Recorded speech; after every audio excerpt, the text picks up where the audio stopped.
Leon Trotsky, Their Morals and Ours, in memory of Leon Sedov. Online version. From the magazine The New International, Volume 4, Number 6, June 1938, pages 163–173. The New International was the theoretical journal of the Socialist Workers' Party, supporters of the international left opposition in the United States. Transcribed for the World Wide Web by David Walters in 1996 for the Trotsky Internet Archive, now a subset of the Marxists' Internet Archive. Moral effluvia. During an epoch of triumphant reaction, Messrs. Democrats, Social Democrats, anarchists, and other representatives of the left camp begin to exude double their usual amount of moral effluvia, similar to persons who perspire doubly in fear. Paraphrasing the Ten Commandments or the Sermon on the Mount, these moralists address themselves not so much to triumphant reaction as to those revolutionists suffering under its persecution, who with their excesses and amoral principles provoke reaction and give it moral justification. Moreover, they prescribe a simple but certain means of avoiding reaction. It is necessary only to strive and morally to regenerate oneself. Free samples of moral perfection for those desirous are furnished by all the interested editorial offices. The class basis of this false and pompous sermon is the intellectual petty bourgeoisie. The political basis, their impotence and confusion in the face of approaching reaction. Psychological basis, their effort at overcoming the feeling of their own inferiority through masquerading in the beard of a prophet. A moralizing Philistine's favorite method is the lumping of reaction's conduct with that of revolution. He achieves success in this device through recourse to formal analogies. To him, Tsarism and Bolshevism are twins. Twins are likewise discovered in fascism and communism. An inventory is compiled of the common features in Catholicism, or more specifically Jesuitism and Bolshevism. Hitler and Mussolini, utilizing from their side exactly the same method, disclose that liberalism, democracy, and Bolshevism represent merely different manifestations of one and the same evil. The conception that Stalinism and Trotskyism are essentially one and the same now enjoys the joint approval of liberals, Democrats, devout Catholics, idealists, pragmatists, and anarchists. If the Stalinists are unable to adhere to this People's Front, then it is only because they are accidentally occupied with the extermination of Trotskyists. The fundamental feature of these approachements and similitudes lies in their completely ignoring the material foundation of the various currents, that is, their class nature and by that token their objective historical role. Instead, they evaluate and classify different currents according to some external and secondary manifestation, most often according to their relation to one or another abstract principle which for the given classifier has a special professional value. Thus, to the Roman Pope, Freemasons and Darwinists, Marxists and anarchists are twins because all of them sacrilegiously deny the Immaculate Conception. To Hitler, liberalism and Marxism are twins because they ignore blood and honor. To a Democrat, fascism and Bolshevism are twins because they do not bow before universal suffrage. And so forth. Undoubtedly, the currents grouped above have certain common features. But the gist of the matter lies in the fact that the evolution of mankind exhausts itself neither by universal suffrage, not by blood and honor, nor by the dogma of the Immaculate Conception. The historical process signifies primarily the class struggle. Moreover, different classes in the name of different aims may, in certain instances, utilize similar means. Essentially, it cannot be otherwise. Armies in combat are always more or less symmetrical. Were there nothing in common in their methods of struggle, they could not inflict blows upon each other. If an ignorant peasant or shopkeeper, understanding neither the origin nor the sense of the struggle between the proletariat and the bourgeoisie, discovers himself between the two fires, he will consider both belligerent camps with equal hatred. And who are all these democratic moralists? Ideologists of intermediary layers who have fallen, or are in fear of falling between the two fires. The chief traits of the prophets of this type are alienism to great historical movements, a hardened conservative mentality, smug narrowness, and a most primitive political cowardice.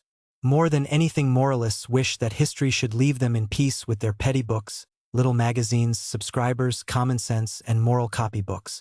But history does not leave them in peace. Cuffs them now from the left, now from the right. Clearly, revolution and reaction, Tsarism and Bolshevism, communism and fascism, Stalinism and Trotskyism are all twins. Whoever doubts this may feel the symmetrical skull bumps upon both the right and left sides of these very moralists. Marxist amoralism and eternal truths. The most popular and most imposing accusation directed against Bolshevik amoralism bases itself on the so-called Jesuitical maxim of Bolshevism. The end justifies the means. From this, it is not difficult to reach the further conclusion. Since the Trotskyists, like all Bolsheviks or Marxists, do not recognize the principles of morality, there is, consequently, no principled difference between Trotskyism and Stalinism QED. One completely vulgar and cynical American monthly conducted a questionnaire on the moral philosophy of Bolshevism. The questionnaire, as is customary, was to have simultaneously served the ends of ethics and advertisement. The inimitable H.G. Wells, whose high fancy is surpassed only by his Homeric self-satisfaction, was not slow in solidarizing himself with the reactionary snobs of common sense. Here everything fell into order. But even those participants who considered it necessary to defend Bolshevism did so, in the majority of cases, not without timid evasions. Eastman, the principles of Marxism are, of course, bad, but among the Bolsheviks there are, nevertheless, worthy people. Truly, such friends are more dangerous than enemies. Should we care to take Messrs. Unmaskers seriously, then first of all we would ask them, what are your own moral principles? Here is a question which will scarcely receive an answer. Let us admit for the moment that neither personal nor social ends can justify the means. Then it is evidently necessary to seek criteria outside of historical society and those ends which arise in its development. But where? If not on earth, then in the heavens. In divine revelation, popes long ago discovered faultless moral criteria. Petty secular popes speak about eternal moral truths without naming their original source. However, we are justified in concluding, since these truths are eternal, they should have existed not only before the appearance of half-monkey half-man upon the earth but before the evolution of the solar system. Whence then did they arise? The theory of eternal morals can in no wise survive without God. Moralists of the Anglo-Saxon type, insofar as they do not confine themselves to rationalist utilitarianism, the ethics of bourgeois bookkeeping, appear conscious or unconscious students of Viscount Shaftesbury, who at the beginning of the 18th century deduced moral judgments from a special moral sense, supposedly once and for all given to man. Superclass morality inevitably leads to the acknowledgement of a special substance, of a moral sense, conscience, some kind of absolute which is nothing more than the philosophic cowardly pseudonym for God. Independent of ends, that is, of society morality, whether we deduce it from eternal truths or from the nature of man, proves in the end to be a form of natural theology. Heaven remains the only fortified position for military operations against dialectic materialism. At the end of the last century in Russia there arose a whole school of Marxists, Struve, Berdyaev, Bulgakov, and others, who wished to supplement the teachings of Marx with a self-sufficient, that is, superclass moral principle. These people began, of course, with Kant and the categorical imperative.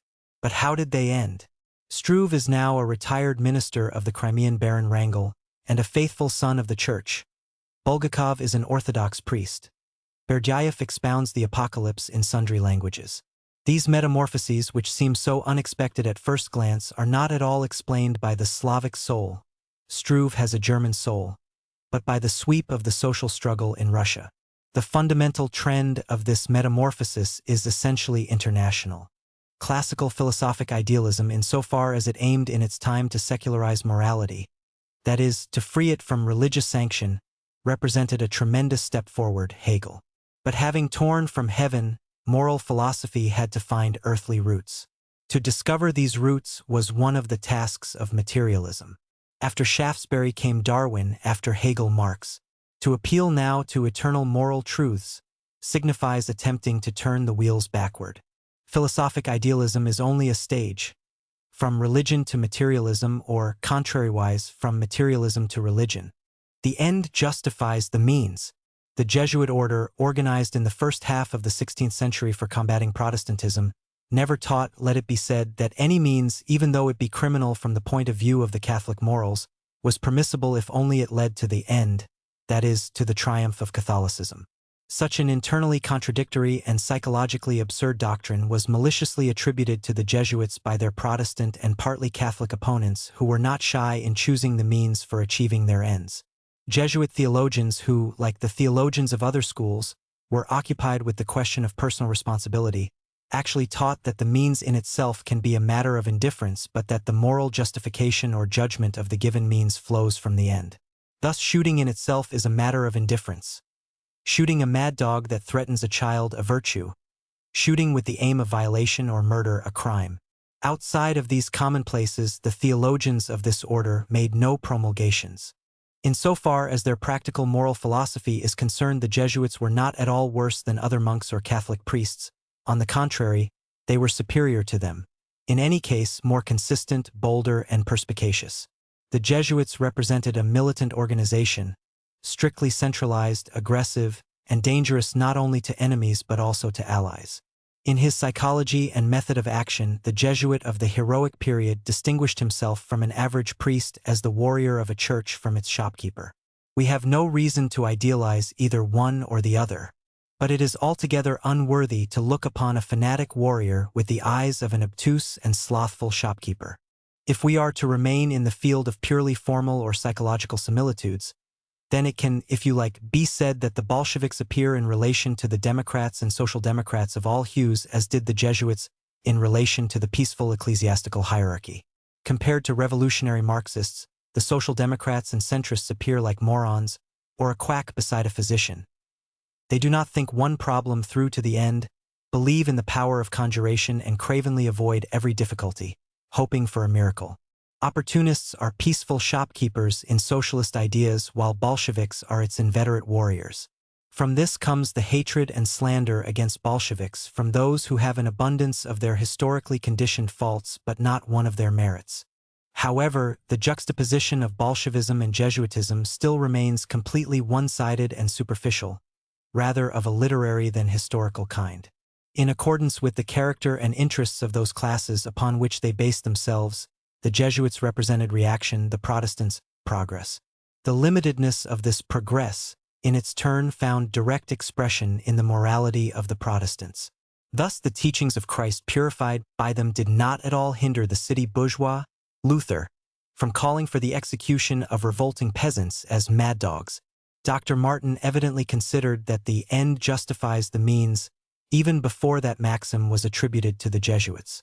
In turn, the Jesuits, competing with Protestantism, adapted themselves ever more to the spirit of bourgeois society, and of the three vows, poverty, chastity, and obedience, preserved only the third, and at that in an extremely attenuated form. From the point of view of the Christian ideal, the morality of the Jesuits degenerated the more they ceased to be Jesuits. The warriors of the Church became its bureaucrats and, like all bureaucrats, passable swindlers. Jesuitism and utilitarianism. This brief discussion is sufficient, perhaps, to show what ignorance and narrowness are necessary to consider seriously the contraposition of the Jesuit principle. The end justifies the means, to another seemingly higher moral, in which each means carries its own moral tag like merchandise with fixed prices in a department store. It is remarkable that the common sense of the Anglo-Saxon Philistine has managed to wax indignant at the Jesuit principle and simultaneously to find inspiration in the utilitarian morality, so characteristic of British philosophy. Moreover, the criterion of Bentham John Mill, the greatest possible happiness for the greatest possible number, signifies that those means are moral which lead to the common welfare as the higher end. In its general philosophical formulations, Anglo-Saxon utilitarianism thus fully coincides with the Jesuit principle. The end justifies the means. Empiricism, we see, exists in the world only to free us from the necessity of making both ends meet. Herbert Spencer, into whose empiricism Darwin inculcated the idea of evolution as a special vaccine, taught that in the moral sphere evolution proceeds from sensations to ideas. Sensations conform to the criterion of immediate pleasure, while ideas permit one to be guided by the criterion of future, lasting, and higher pleasure. Thus, the moral criterion here too is pleasure and happiness. But the content of this criterion acquires breadth and depth depending upon the level of evolution. In this way, Herbert Spencer too, through the methods of his own evolutionary utilitarianism, showed that the principle, the end justifies the means, does not embrace anything immoral. It is naive, however, to expect from this abstract principle an answer to the practical question: what may we, and what may we not do? Moreover, the principle, the end justifies the means, naturally raises the question: and what justifies the end? In practical life, as in the historical movement, the end and the means constantly change places. A machine under construction is an end of production only that upon entering the factory it may become the means. Democracy in certain periods is the end of the class struggle only that later it may be transformed into its means. Not embracing anything immoral, the so-called Jesuit principle fails, however, to resolve the moral problem. The evolutionary utilitarianism of Spencer likewise abandons us halfway without an answer, since, following Darwin, it tries to dissolve the concrete historical morality in the biological needs or in the social instincts characteristic of a gregarious animal, and this at a time when the very understanding of morality arises only in an antagonistic milieu, that is, in a society torn by classes. Bourgeois evolutionism halts impotently at the threshold of historical society because it does not wish to acknowledge the driving force in the evolution of social forms, the class struggle. Morality is one of the ideological functions in this struggle. The ruling class forces its ends upon society and habituates it into considering all those means which contradict its ends as immoral. That is the chief function of official morality. It pursues the idea of the greatest possible happiness, not for the majority but for a small and ever-diminishing minority. Such a regime could not have endured for even a week through force alone. It needs the cement of morality. The mixing of this cement constitutes the profession of the petty bourgeois theoreticians and moralists. They dabble in all colors of the rainbow but in the final instance remain apostles of slavery and submission. Moral precepts obligatory upon all. Whoever does not care to return to Moses, Christ, or Muhammad. Whoever is not satisfied with eclectic hodgepodges must acknowledge that morality is a product of social development, that there is nothing invariable about it, that it serves social interests, that these interests are contradictory, that morality more than any other form of ideology has a class character. But do not elementary moral precepts exist, worked out in the development of mankind as an integral element necessary for the life of every collective body?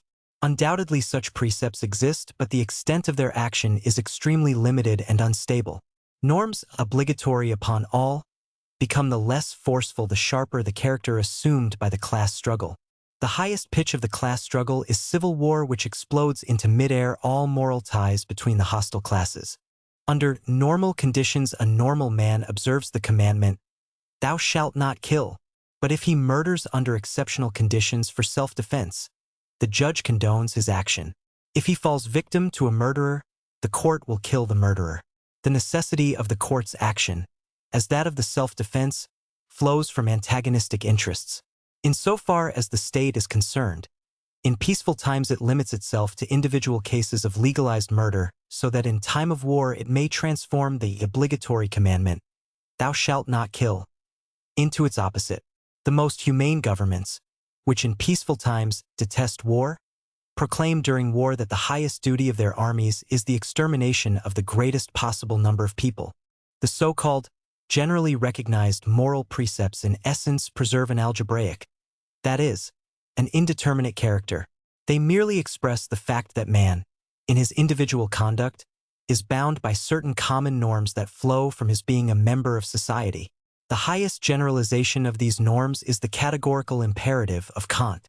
But in spite of the fact that it occupies a high position upon the philosophic Olympus, this imperative does not embody anything categoric because it embodies nothing concrete. It is a shell without content. This vacuity in the norms obligatory upon all arises from the fact that in all decisive questions people feel their class membership considerably more profoundly and more directly than their membership in society. The norms of obligatory morality are in reality charged with class, that is, antagonistic content. The moral norm becomes the more categoric the less it is obligatory upon all. The solidarity of workers, especially of strikers or barricade fighters, is incomparably more categoric than human solidarity in general. The bourgeoisie, which far surpasses the proletariat in the completeness and irreconcilability of its class consciousness, is vitally interested in imposing its moral philosophy upon the exploited masses. It is exactly for this purpose that the concrete norms of the bourgeois catechism are concealed under moral abstractions patronized by religion, philosophy, or that hybrid which is called common sense. The appeal to abstract norms is not a disinterested philosophic mistake, but a necessary element in the mechanics of class deception. The exposure of this deceit, which retains the tradition of thousands of years, is the first duty of a proletarian revolutionist. The crisis in democratic morality. In order to guarantee the triumph of their interests in big questions, the ruling classes are constrained to make concessions on secondary questions. Naturally, only so long as these concessions are reconciled in the bookkeeping.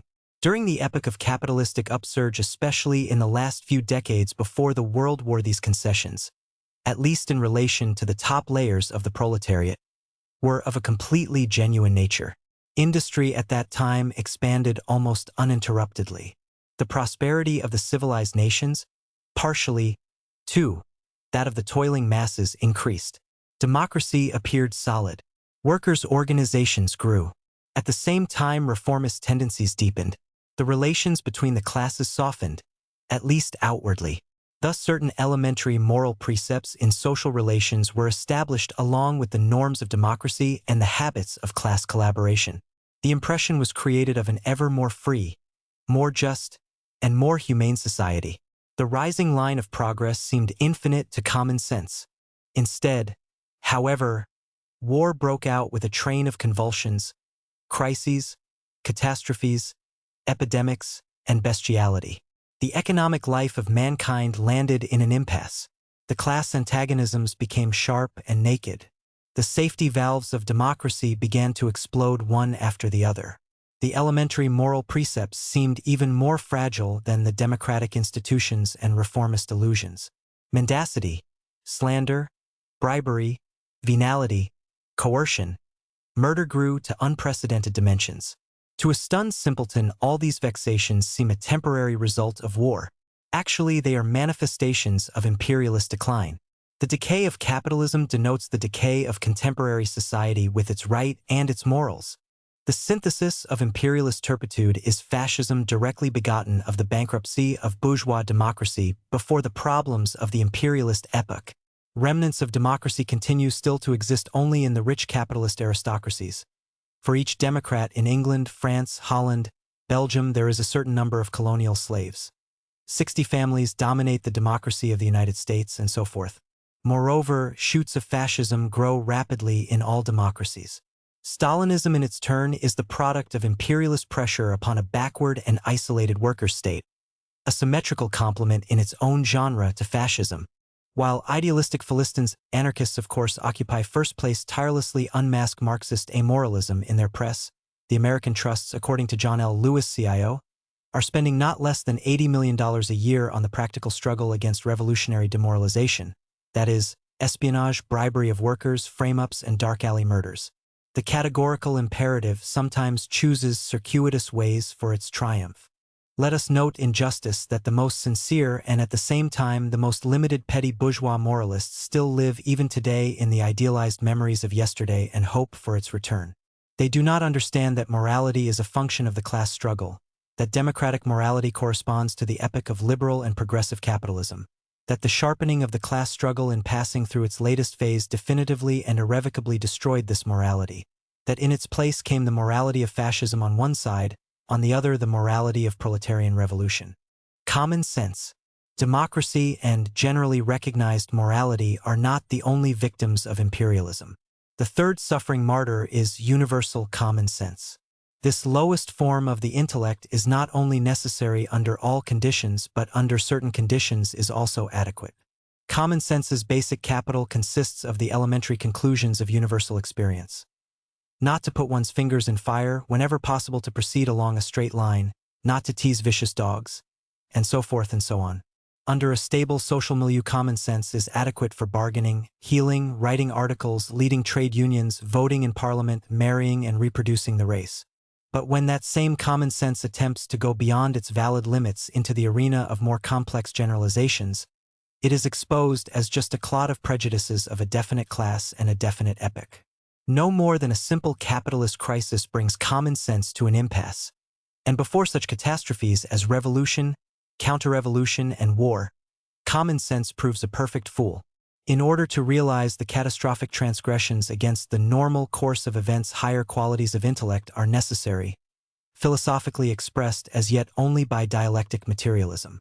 Max Eastman, who successfully attempts to endow common sense with a most attractive literary style, has fashioned out of the struggle against dialectics nothing less than a profession for himself. Eastman seriously takes the conservative banalities of common sense wedded to good style as the science of revolution. Supporting the reactionary snobs of common sense, he expounds to mankind with inimitable assurance that if Trotsky had been guided not by Marxist doctrine but by common sense, then he would not have lost power. That inner dialectic which until now has appeared in the inevitable succession of determined stages in all revolutions does not exist for Eastman. Reactions displacing revolution, to him, is determined through insufficient respect for common sense. Eastman does not understand that it is Stalin who in a historical sense fell victim to common sense, that is, its inadequacy, since that power which he possesses serves ends hostile to Bolshevism. Marxist doctrine, on the other hand, permitted us to tear away in time from the Thermidorian bureaucracy and to continue to serve the ends of international socialism. Every science, and in that sense also the science of revolution, is controlled by experience. Since Eastman well knows how to maintain revolutionary power under the condition of world counter-revolution, then he also knows, we may hope, how to conquer power. It would be very desirable that he finally disclose his secrets. Best of all, that it be done in the form of a draft program for a revolutionary party under the title, How to Conquer and Hold Power. We fear, however, that it is precisely common sense which will urge Eastman to refrain from such a risky undertaking. And this time common sense will be right. Marxist doctrine, which Eastman, alas, never understood, permitted us to foresee the inevitability under certain historic conditions of the Soviet Thermidor with all its coil of crimes. That same doctrine long ago predicted the inevitability of the downfall of bourgeois democracy and its morality. However, the doctrinaires of common sense were caught unaware by fascism and Stalinism. Common sense operates on invariable magnitudes in a world where only change is invariable. Dialectics, on the contrary, takes all phenomena, institutions, and norms in their rise, development, and decay. The dialectical consideration of morals as a subservient and transient product of the class struggle seems to common sense an amoralism. But there is nothing more flat, stale, self-satisfied, and cynical than the moral rules of common sense. Moralists and the GPU. The Moscow trials provided the occasion for a crusade against Bolshevik amoralism. However, the crusade was not opened at once. The truth is that, in their majority, the moralists, directly or indirectly, were friends of the Kremlin. As such, they long attempted to hide their amazement and even feigned that nothing unusual had occurred. But the Moscow trials were not at all an accident. Servile obedience, hypocrisy, the official cult of mendacity, bribery, and other forms of corruption had already begun to blossom ostentatiously in Moscow by 1924 to 1925. The future judicial frame-ups were being prepared openly before the eyes of the whole world. There was no lack of warning. The friends, however, did not wish to notice anything. No wonder the majority of these gentlemen, in their time irreconcilably hostile to the October Revolution, became friends of the Soviet Union merely at the rate of its Thermidorian degeneration. The petty bourgeois Democrats of the West recognized in the petty bourgeois bureaucracy of the East a kindred soul. Did these people really believe the Moscow accusations? Only the most obtuse. The others did not wish to alarm themselves by verification. Is it reasonable to infringe upon the flattering, comfortable, and often well-paying friendship with the Soviet embassies? Moreover, they did not forget this indiscreet truth can injure the prestige of the USSR. These people screened the crimes by utilitarian considerations, that is, frankly applied the principle, the end justifies the means. The king's counselor, Prit, who succeeded with timeliness in peering under the chiton of the Stalinist Themis and there discovered everything in order, took upon himself the shameless initiative. Romain Rolland, whose moral authority is highly evaluated by the Soviet publishing house bookkeepers, hastened to proclaim one of his manifestos where melancholy lyricism unites with senile cynicism. The French League for the Rights of Man, which thundered about the amoralism of Lenin and Trotsky in 1917 when they broke the military alliance with France, hastened to screen Stalin's crimes in 1936 in the interests of the Franco-Soviet Pact. The patriotic end justifies, as is known, any means. The nation and the new republic closed their eyes to Yagoda's exploits since their friendship with the USSR guaranteed their own authority. Yet only a year ago these gentlemen did not at all declare Stalinism and Trotskyism to be one and the same. They openly stood for Stalin, for his realism, for his justice, and for his Yagoda. They clung to this position as long as they could. Until the moment of the execution of Tukhachevsky, Yacker, and the others, the big bourgeoisie of the democratic countries, not without pleasure, though blanketed with fastidiousness, watched the execution of the revolutionists in the USSR. In this sense, the nation and the new republic, not to speak of Durante, Louis Fisher, and their kindred prostitutes of the pen, fully responded to the interests of democratic imperialism. The execution of the generals alarmed the bourgeoisie, compelling them to understand that the advanced disintegration of the Stalinist apparatus lightened the tasks of Hitler, Mussolini, and the Mikado. The New York Times cautiously but insistently began to correct its own Durante. The Paris Le Temps opened its columns slightly to shedding light upon the actual situation in the USSR. As for the petty bourgeois moralists and sycophants, they were never anything but servile echoes of the capitalist class. Moreover, after the International Commission of Inquiry, headed by John Dewey, brought out its verdict, it became clear to every person who thought even a trifle that further open defense of the GPU signified peril of political and moral death. Only at this moment did the Friends decide to bring the eternal moral truths into God's world, that is, to fall back to the second-line trench. Frightened Stalinists and semi-Stalinists occupy not the last place among moralists. Eugene Lyons during several years cohabited nicely with the Thermidorian clique, considering himself almost a Bolshevik. Withdrawing from the Kremlin, for a reason that is to us a matter of indifference, he rose, of course, immediately into the clouds of idealism. Liston Oak until recently enjoyed such confidence from the Comintern that it entrusted him with conducting the English propaganda for Republican Spain. This did not, naturally, hinder him, once he had relinquished his post, from likewise relinquishing the Marxist alphabet. Expatriate Walter Krivitsky, having broken with the GPU, immediately joined the bourgeois democracy. Evidently this too is the metamorphosis of the very aged Charles Rappaport. Having tossed Stalinism overboard, people of such ilk, they are many, cannot help seeking indemnification in the postulates of abstract morality for the disillusionment and abasement of ideals they have experienced. Ask them, why have you switched from the Comintern or GPU ranks to the camp of the bourgeoisie? They have a ready answer. Trotskyism is no better than Stalinism, the disposition of political chessmen. Trotskyism is revolutionary romanticism. Stalinism, practical politics. Of this banal contraposition with which the average Philistin until yesterday justified his friendship with Thermidor against the revolution, there remains not a trace today. Trotskyism and Stalinism are in general no longer counterpoised but identified. They are identified, however, only in form, not in essence. Having recoiled to the meridian of the categorical imperative, the Democrats actually continue to defend the GPU except with greater camouflage and perfidy. He who slanders the victim aids the executioner. In this case, as in others, morality serves politics. The democratic Philistin and Stalinist bureaucrat are, if not twins, brothers in spirit. In any case, they belong politically to the same camp. The present governmental system of France, and if we add the anarchists of Republican Spain, is based on the collaboration of Stalinists, Social Democrats, and Liberals. If the British Independent Labour Party appears roughed up, it is because for a number of years it has not withdrawn from the embrace of the Comintern. The French Socialist Party expelled the Trotskyists from their ranks exactly when it prepared to fuse with the Stalinists. If the fusion did not materialize, it was not because of principal divergences, what remains of them, but only because of the fear of the social democratic careerists over their posts. Having returned from Spain, Norman Thomas declared that objectively the Trotskyists helped Franco, and with this subjective absurdity he gave objective service to the GPU executioners. This righteous man expelled the American Trotskyists from his party precisely as the GPU shot down their co-thinkers in the USSR and in Spain. In many democratic countries, the Stalinists, in spite of their amoralism, have penetrated into the government apparatus not without success.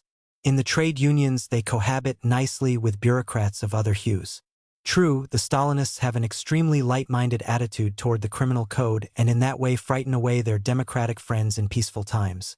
But in exceptional circumstances, as indicated by the example of Spain, they more surely become the leaders of the petty bourgeoisie against the proletariat. The Second and Amsterdam Internationals naturally did not take upon themselves the responsibility for the frame-ups. This work they left to the Comintern. They themselves kept quiet. Privately they explained that from a moral point of view they were against Stalin, but from a political point of view for him. Only when the People's Front in France cracked irreparably and forced the socialists to think about tomorrow did Leon Blum find at the bottom of his inkwell the necessary formulas for moral abhorrence. If Otto Bauer mildly condemned Wyszynski's justice, it was only in order to support Stalin's politics with greater impartiality.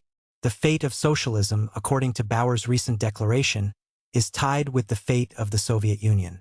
And the fate of the Soviet Union, he continues, is the fate of Stalinism so long as, ! The inner development of the Soviet Union itself does not overcome the Stalinist phase of development.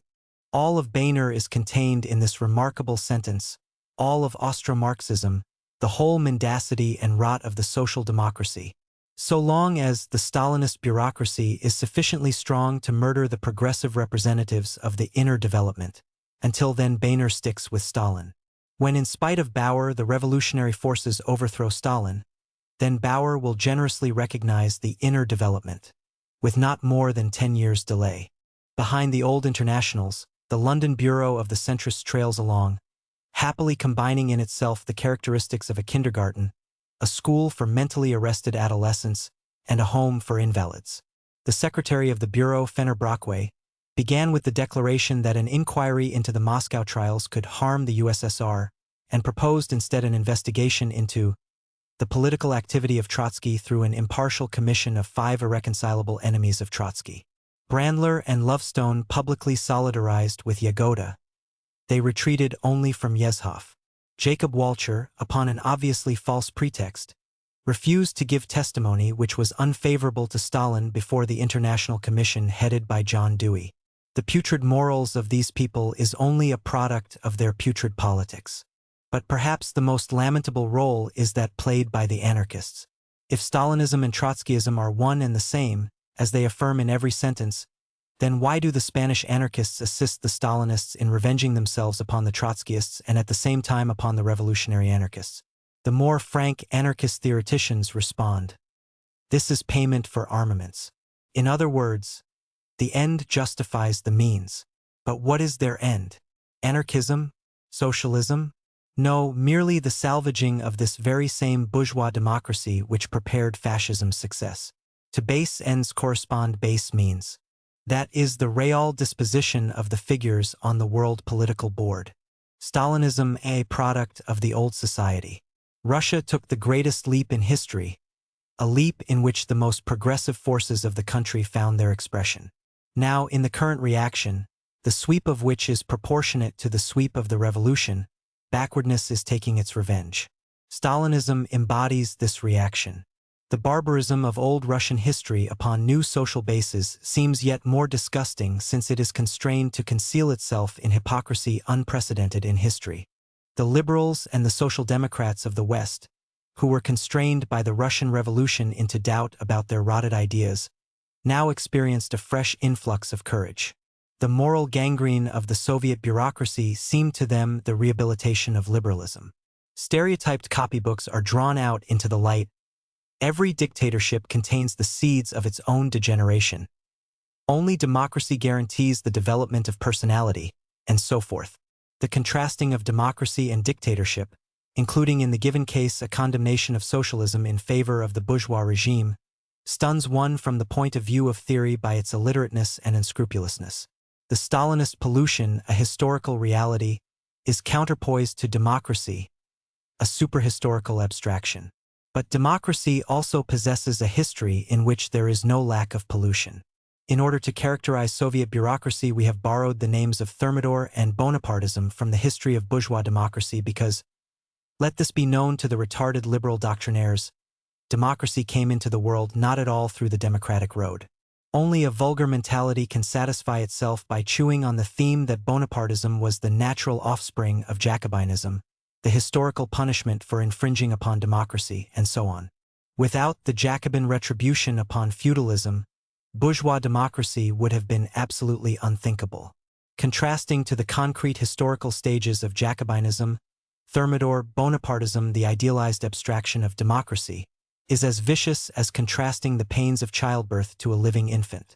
Stalinism, in turn, is not an abstraction of dictatorship, but an immense bureaucratic reaction against the proletarian dictatorship in a backward and isolated country.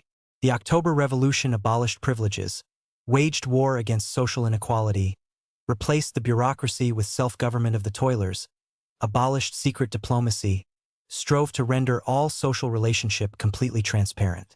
Stalinism re-established the most offensive forms of privileges, imbued inequality with a provocative character, strangled mass self-activity under police absolutism, transformed administration into a monopoly of the Kremlin oligarchy, and regenerated the fetishism of power in forms that absolute monarchy dared not dream of. Social reaction in all forms is constrained to mask its real aims. The sharper the transition from revolution to reaction, the more the reaction is dependent upon the traditions of revolution, that is, the greater its fear of the masses, the more is it forced to resort to mendacity and frame-up in the struggle against the representatives of the revolution. Stalinist frame-ups are not a fruit of Bolshevik amoralism. No, like all important events in history, they are a product of the concrete social struggle, and the most perfidious and severest of all at that, the struggle of a new aristocracy against the masses that raised it to power.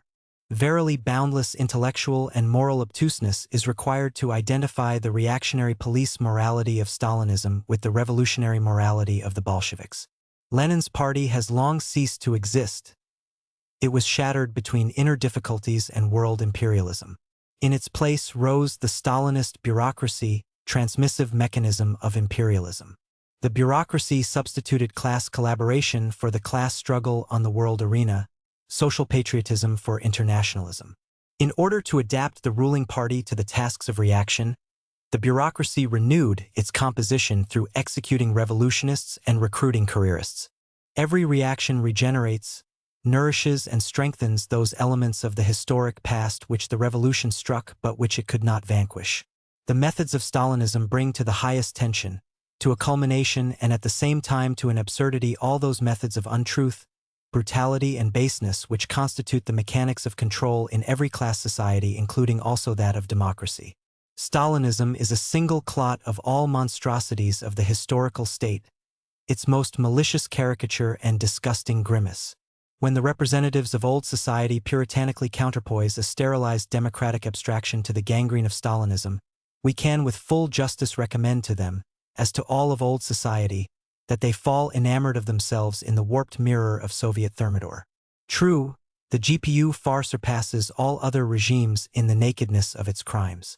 But this flows from the immense amplitude of events shaking Russia under the influence of world imperialist demoralization. Among the liberals and radicals there are not a few individuals who have assimilated the methods of the materialist interpretation of events and who consider themselves Marxists. This does not hinder them, however, from remaining bourgeois journalists, professors, or politicians.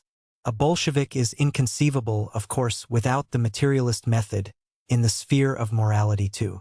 But this method serves him not solely for the interpretation of events, but rather for the creation of a revolutionary party of the proletariat. It is impossible to accomplish this task without complete independence from the bourgeoisie and their morality. Yet bourgeois public opinion actually now reigns in full sway over the official workers' movement, from William Green in the United States, Leon Blum and Maurice Thorez in France, to Garcia Oliver in Spain.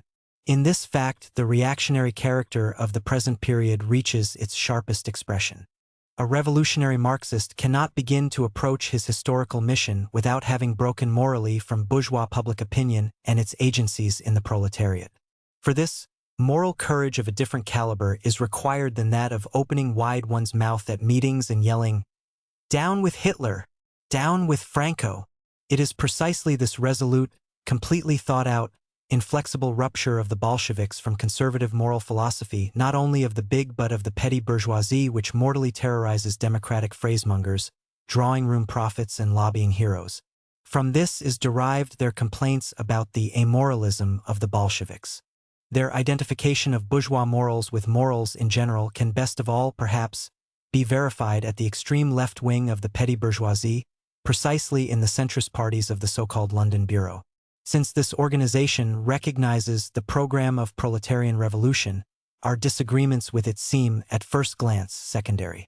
Actually, their recognition is valueless because it does not bind them to anything.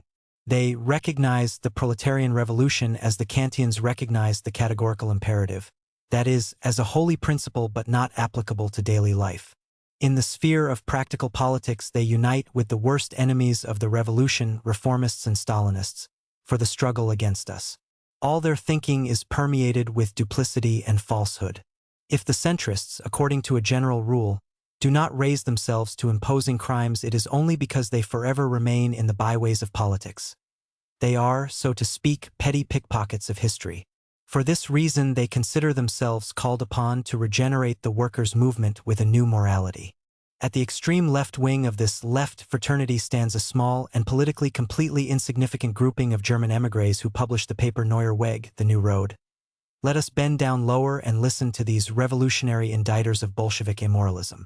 In a tone of ambiguous pseudo-praise, the Neuer Weg proclaims that the Bolsheviks are distinguished advantageously from other parties by their absence of hypocrisy.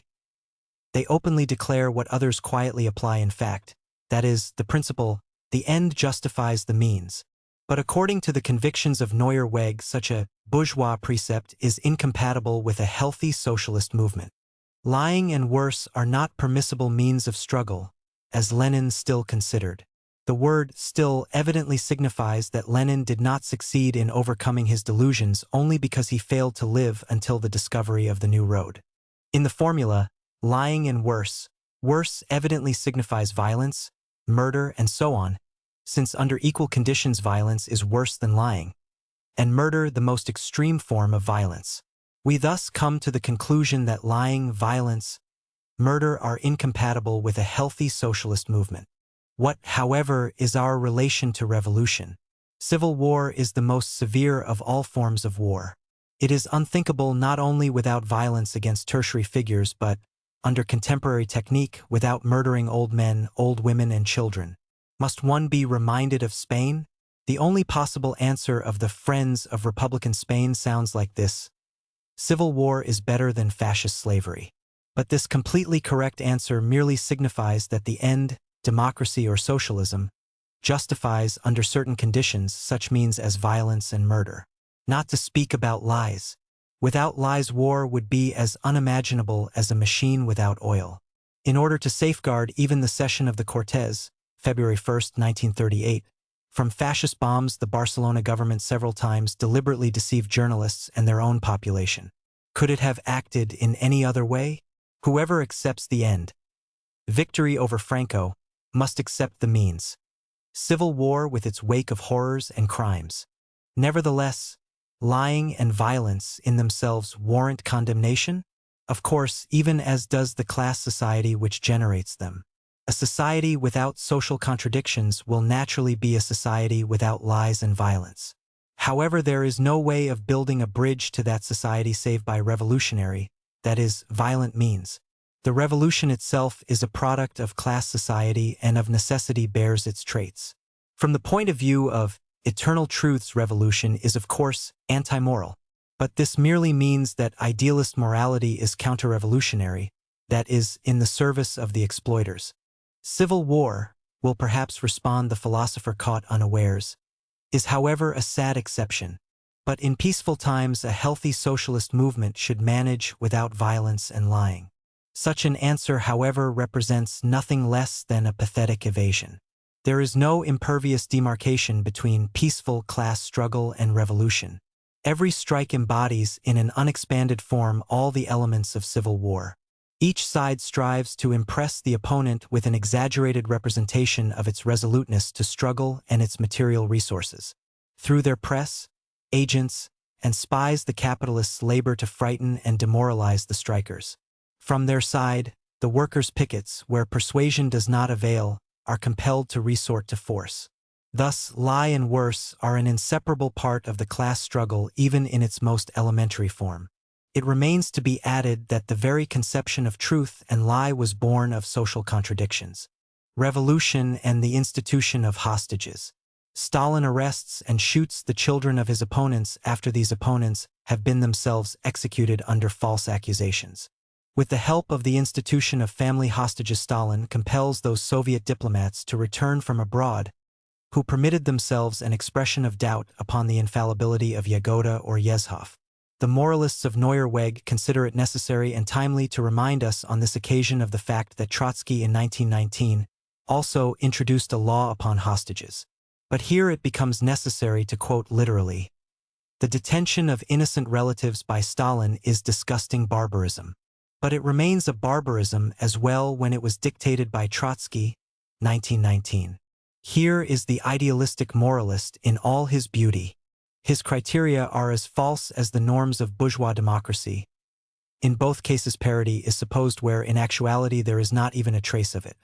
We will not insist here upon the fact that the decree of 1919 led scarcely to even one execution of relatives of those commanders, whose perfidy not only caused the loss of innumerable human lives but threatened the revolution itself with direct annihilation. The question in the end does not concern that. If the revolution had displayed less superfluous generosity from the very beginning, hundreds of thousands of lives would have been saved. Thus or otherwise, I carry full responsibility for the decree of 1919. It was a necessary measure in the struggle against the oppressors. Only in the historical content of the struggle lies the justification of the decree, as in general the justification of the whole civil war which, too, can be called, not without foundation, disgusting barbarism. We leave to some Emil Ludwig or his ilk the drawing of Abraham Lincoln's portrait with rosy little wings. Lincoln's significance lies in his not hesitating before the most severe means once they were found to be necessary in achieving a great historic aim posed by the development of a young nation.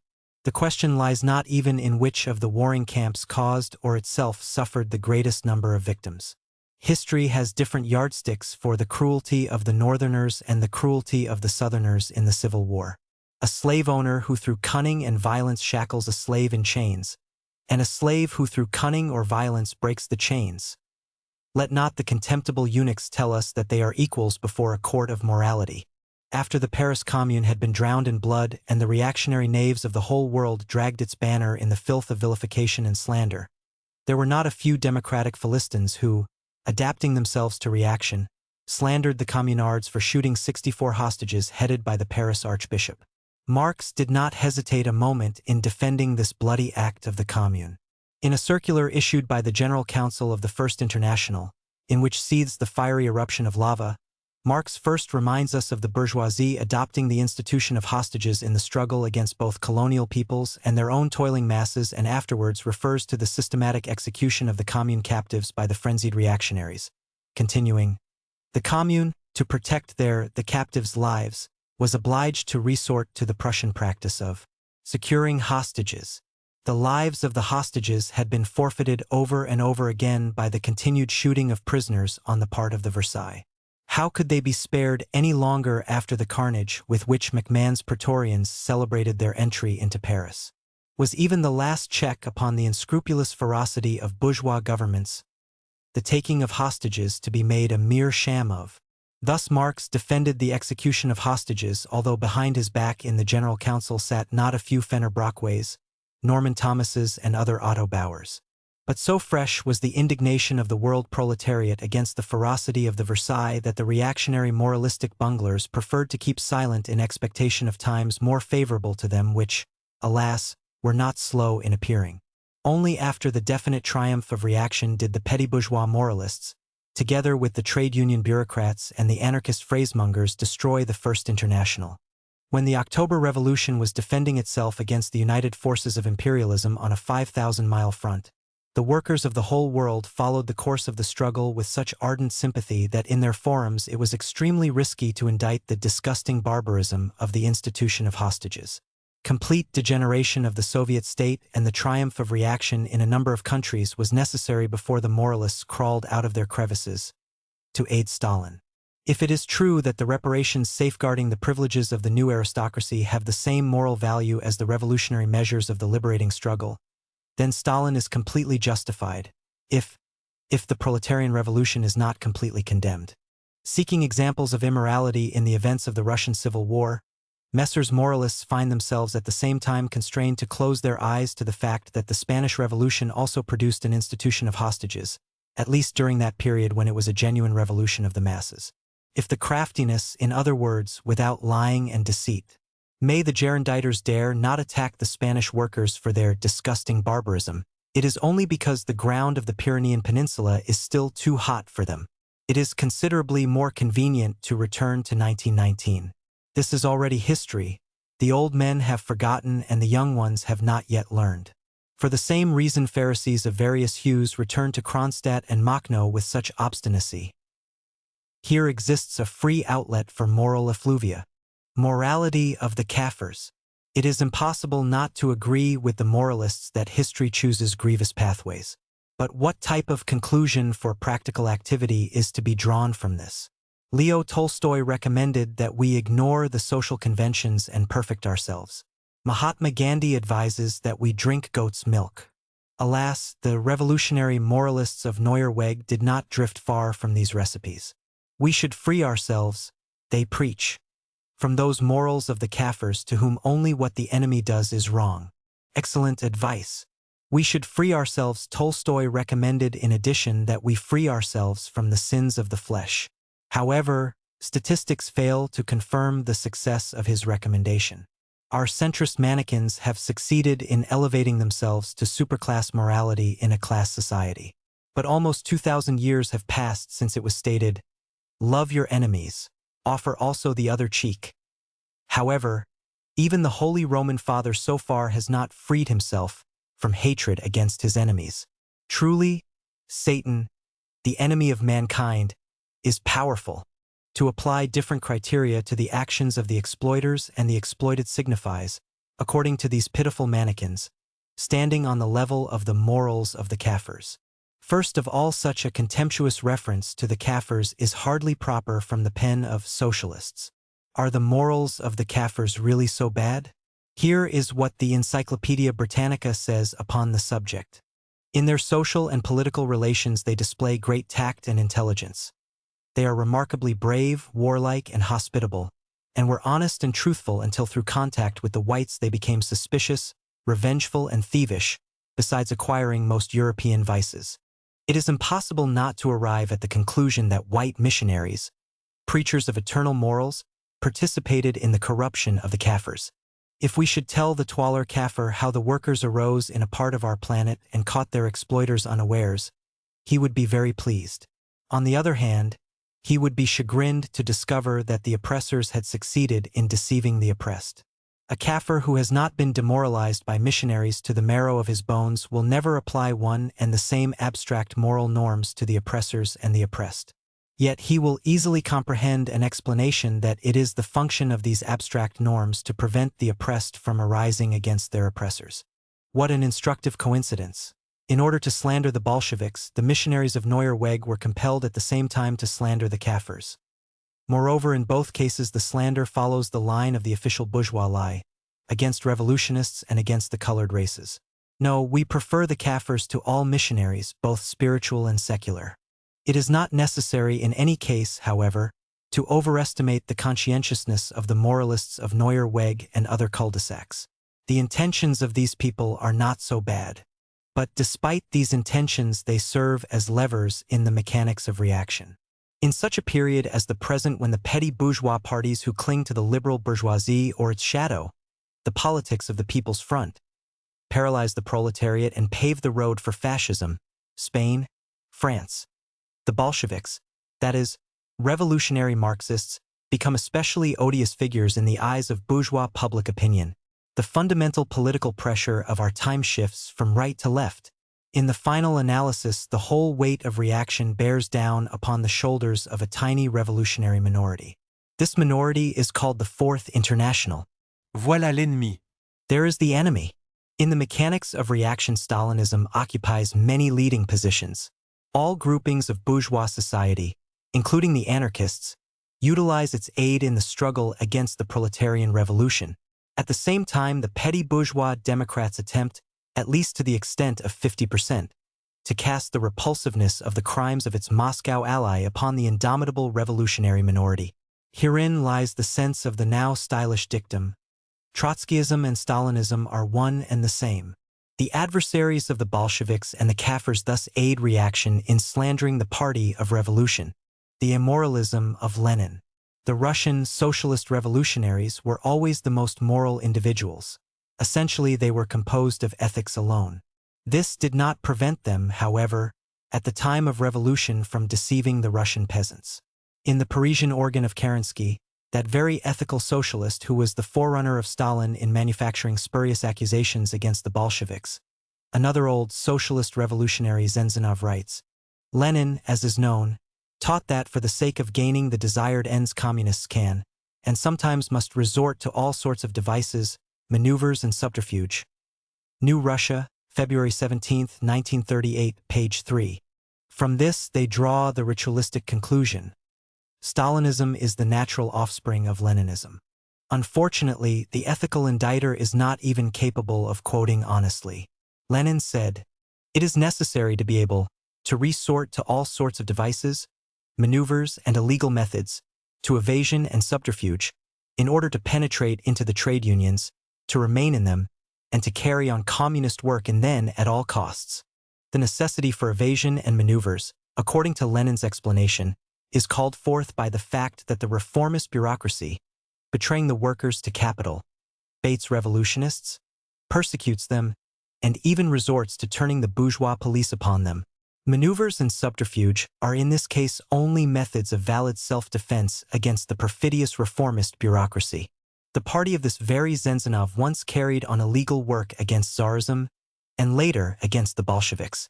In both cases it resorted to craftiness, evasion, false passports, and other forms of subterfuge. All these means were considered not only ethical but also heroic because they corresponded to political aims of the petty bourgeoisie. But the situation changes at once when proletarian revolutionists are forced to resort to conspirative measures against the petty bourgeois democracy. The key to the morality of these gentlemen has, as we see, a class character. The amoralist Lenin openly, in the press, gives advice concerning military craftiness against perfidious leaders, and the moralist Zenzinov maliciously chops both ends from the quotation in order to deceive the reader. The ethical indicter is proved as usual a petty swindler. Not for nothing was Lenin fond of repeating, "It is very difficult to meet a conscientious adversary. A worker who does not conceal the truth about the strikers' plans from the capitalists is simply a betrayer deserving contempt and boycott. The soldier who discloses the truth to the enemy is punished as a spy." Kerensky tried to lay at the Bolsheviks' door the accusation of having disclosed the truth to Ludendorff's staff. It appears that even the holy truth is not an end in itself. More imperious criteria which, as analysis demonstrates, carry a class character rule over it. The life and death struggle is unthinkable without military man proletariat. Then not deceive Hitler's police? Or perhaps Soviet Bolsheviks have an immoral attitude when they deceive the GPU. Every pious bourgeois applauds the cleverness of police who succeed through craftiness in seizing a dangerous gangster. Is military craftiness really permissible when the question concerns the overthrow of the gangsters of imperialism? Norman Thomas speaks about that strange communist amorality in which nothing matters but the party and its power. Socialist Call, March 12, 1938, page 5. Moreover, Thomas throws into one heap the present Comintern, that is, the conspiracy of the Kremlin bureaucracy against the working class, with the Bolshevik Party, which represented a conspiracy of the advanced workers against the bourgeoisie. This thoroughly dishonest juxtaposition has already been sufficiently exposed above. Stalinism merely screens itself under the cult of the party. Actually, it destroys and tramples the party in filth. It is true, however, that to a Bolshevik the party is everything. The drawing-room socialist, Thomas, is surprised by and rejects a similar relationship between a revolutionist and revolution because he himself is only a bourgeois with a socialist ideal. In the eyes of Thomas and his kind, the party is only a secondary instrument for electoral combinations and other similar uses, not more. His personal life, interests, ties, moral criteria exist outside the party. With hostile astonishment, he looks down upon the Bolshevik, to whom the party is a weapon for the revolutionary reconstruction of society, including also its morality. To a revolutionary Marxist, there can be no contradiction between personal morality and the interests of the party, since the party embodies in his consciousness the very highest tasks and aims of mankind. It is naive to imagine that Thomas has a higher understanding of morality than the Marxists. He merely has a base conception of the party. All that arises is worthy of perishing, says the dialectician Goethe. The destruction of the Bolshevik party, an episode in world reaction, does not, however, disparage its worldwide historic significance. In the period of its revolutionary ascendance, that is, when it actually represented the proletarian vanguard, it was the most honest party in history. Wherever it could, it, of course, deceived the class enemies. On the other hand, it told the toilers the truth, the whole truth, and nothing but the truth. Only thanks to this did it succeed in winning their trust to a degree never before achieved by any other party in the world.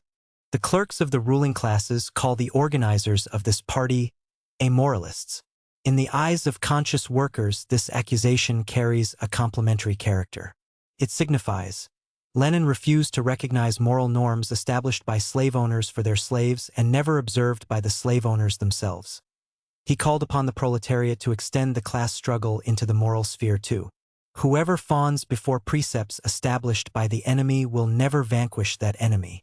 The amoralism of Lenin, that is, his rejection of superclass morals, did not hinder him from remaining faithful to one and the same ideal throughout his whole life, from devoting his whole being to the cause of the oppressed, from displaying the highest conscientiousness in the sphere of ideas and the highest fearlessness in the sphere of action, from maintaining an attitude untainted by the least superiority to an ordinary worker, to a defenseless woman, to a child.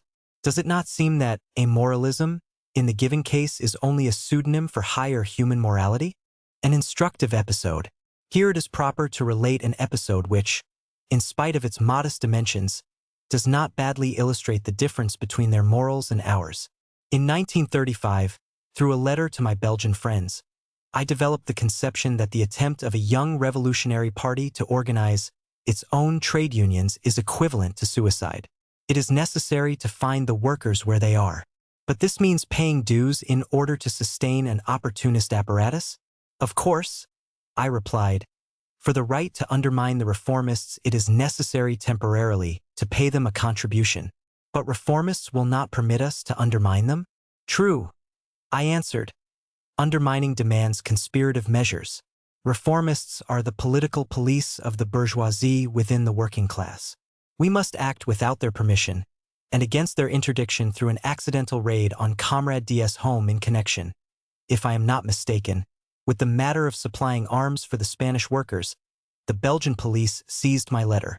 Within several days it was published. The press of Vandervelde, De Man, and Spock did not of course spare lightning against my Machiavellianism and Jesuitism. And who are these accusers? Vandervelde, president for many years of the Second International, long ago became a trusted servant of Belgian capital. De Man, who in a series of ponderous tomes ennobled socialism with idealistic morals, making overtures to religion, seized the first suitable occasion in which to betray the workers and became a common bourgeois minister. Even more lovely is Spock's case. A year and a half previously, this gentleman belonged to the left socialist opposition and came to me in France for advice upon the methods of struggle against Vandervelde's bureaucracy. I set forth the same conceptions which later constituted my letter, but within a year after his visit, Spock rejected the thorns for the roses. Betraying his comrades of the opposition, he became one of the most cynical ministers of Belgian capital. In the trade unions and in their own party, these gentlemen stifle every critical voice, systematically corrupt and bribe the most advanced workers, and just as systematically expel the refractory ones. They are distinguished from the GPU only by the fact that they have not yet resorted to spilling blood. As good patriots, they husband the workers' blood for the next imperialist war. Obviously, one must be a most hellish abomination, a moral deformation, a Kaffir, a Bolshevik, in order to advise the revolutionary workers to observe the precepts of conspiracy in the struggle against these gentlemen. Everything is symbolical in this episode. The Belgian Social Democrats dumped the buckets of their indignation upon me exactly while their Norwegian co-thinkers held me and my wife under lock and key in order to prevent us from defending ourselves against the accusations of the GPU. The Norwegian government well knew that the Moscow accusations were spurious. The Social Democratic semi-official newspaper affirmed this openly during the first days. But Moscow touched the Norwegian shipowners and fish merchants on the pocketbook, and Messrs. Social Democrats immediately flopped down on all fours. The leader of the party, Martin Tranmel, is not only an authority in the moral sphere but openly a righteous person. He does not drink, does not smoke, does not indulge in meat, and in winter bathes in an ice hole. This did not hinder him, after he had arrested us upon the order of the GPU, from especially inviting a Norwegian agent of the GPU, one Jacob Fries, a bourgeois without honor or conscience, to calumniate me. But enough. The morals of these gentlemen consists of conventional precepts and turns of speech which are supposed to screen their interests, appetites, and fears. In the majority they are ready for any baseness, rejection of convictions, perfidy, betrayal, in the name of ambition or cupidity. In the holy sphere of personal interests, the end to them justifies any means. But it is precisely because of this that they require special codes of morals, durable, and at the same time elastic like good suspenders. They detest anyone who exposes their professional secrets to the masses. In peaceful times their hatred is expressed in slander, in Billingsgate or philosophical language. In times of sharp social conflicts, as in Spain, these moralists, hand in hand with the GPU, murder revolutionists. In order to justify themselves, they repeat, Trotskyism and Stalinism are one and the same. Dialectic interdependence of end and means. A means can be justified only by its end. But the end in its turn needs to be justified. From the Marxist point of view, which expresses the historical interests of the proletariat, the end is justified if it leads to increasing the power of man over nature and to the abolition of the power of man over man. We are to understand then that in achieving this end anything is permissible? Sarcastically demands the Philistin, demonstrating that he understood nothing. That is permissible, we answer, which really leads to the liberation of mankind. Since this end can be achieved only through revolution, the liberating morality of the proletariat of necessity is endowed with a revolutionary character. It irreconcilably counteracts not only religious dogma but every kind of idealistic fetish, these philosophic gendarmes of the ruling class. It deduces a rule for conduct from the laws of the development of society, thus primarily from the class struggle, this law of all laws. Just the same, the moralist continues to insist. Does it mean that in the class struggle against capitalists all means are permissible? Lying, frame-up, betrayal, murder, and so on? Permissible and obligatory are those and only those means, we answer, which unite the revolutionary proletariat, fill their hearts with irreconcilable hostility to oppression, teach them contempt for official morality and its democratic echoers, imbue them with consciousness of their own historic mission, raise their courage and spirit of self-sacrifice in the struggle. Precisely from this it flows that not all means are permissible. When we say that the end justifies the means, then for us the conclusion follows that the great revolutionary end spurns those base means and ways which set one part of the working class against other parts, or attempt to make the masses happy without their participation, or lower the faith of the masses in themselves and their organization, replacing it by worship for the leaders.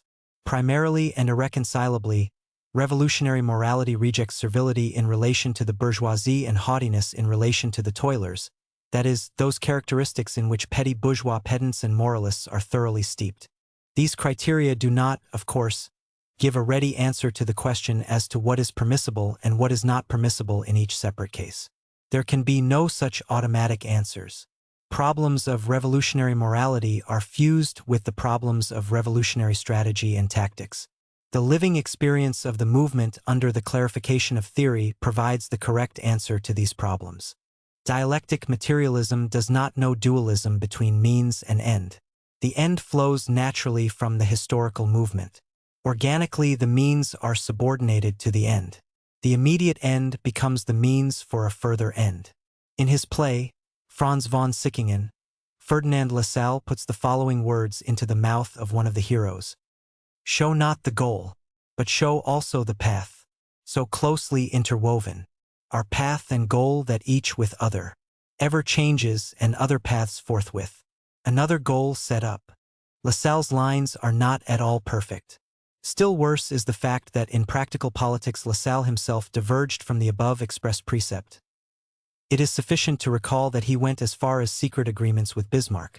But the dialectic interdependence between means and end is expressed entirely correctly in the above-quoted sentences. Seeds of wheat must be sown in order to yield an ear of wheat. Is individual terror, for example, permissible or impermissible from the point of view of pure morals? In this abstract form, the question does not exist at all for us. Conservative Swiss bourgeois even now render official praise to the terrorist William Tell. Our sympathies are fully on the side of Irish, Russian, Polish, or Hindu terrorists in their struggle against national and political oppression. The assassinated Kirov, a rude satrap, does not call forth any sympathy. Our relation to the assassin remains neutral only because we know not what motives guided him. If it became known that Nikolaev acted as a conscious avenger for workers' rights trampled upon by Kirov, our sympathies would be fully on the side of the assassin. However, not the question of subjective motives but that of objective expediency has for us the decisive significance. Are the given means really capable of leading to the goal? In relation to individual terror, both theory and experience bear witness that such is not the case. To the terrorist we say, it is impossible to replace the masses. Only in the mass movement can you find expedient expression for your heroism. However, under conditions of civil war, the assassination of individual oppressors ceases to be an act of individual terror. If, we shall say, a revolutionist bombed General Franco and his staff into the air, it would hardly evoke moral indignation even from the democratic eunuchs. Under the conditions of civil war, a similar act would be politically completely expedient. Thus, even in the sharpest question, murder of man by man, moral absolutes prove futile.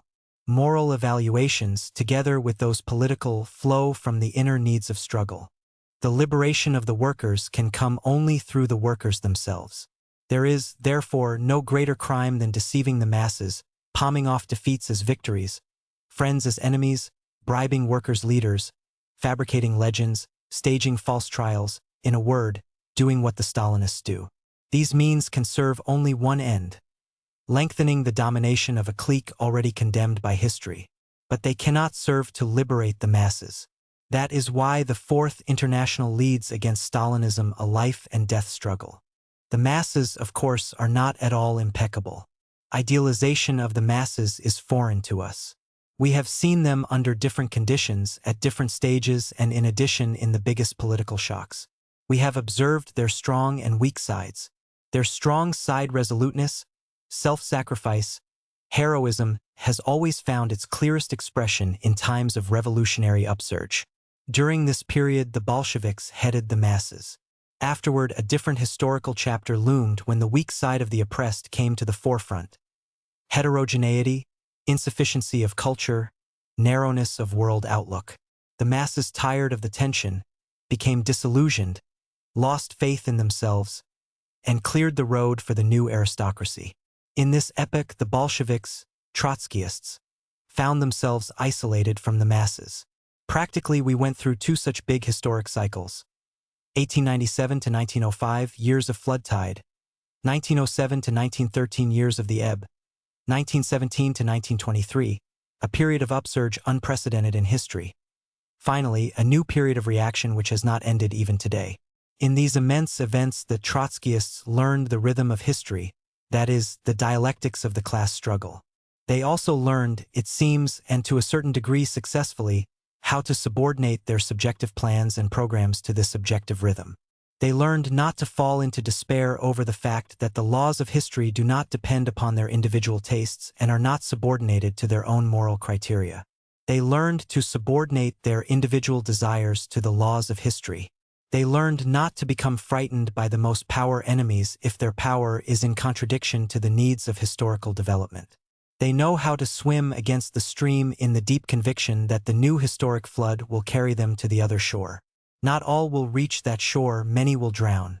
but to participate in this movement with open eyes and with an intense will, only this can give the highest moral satisfaction to a thinking being. Tess, I wrote these lines during those days when my son struggled, unknown to me, with death. I dedicate to his memory this small work which, I hope, would have met with his approval. Leon Sedov was a genuine revolutionist and despised the Pharisees. LT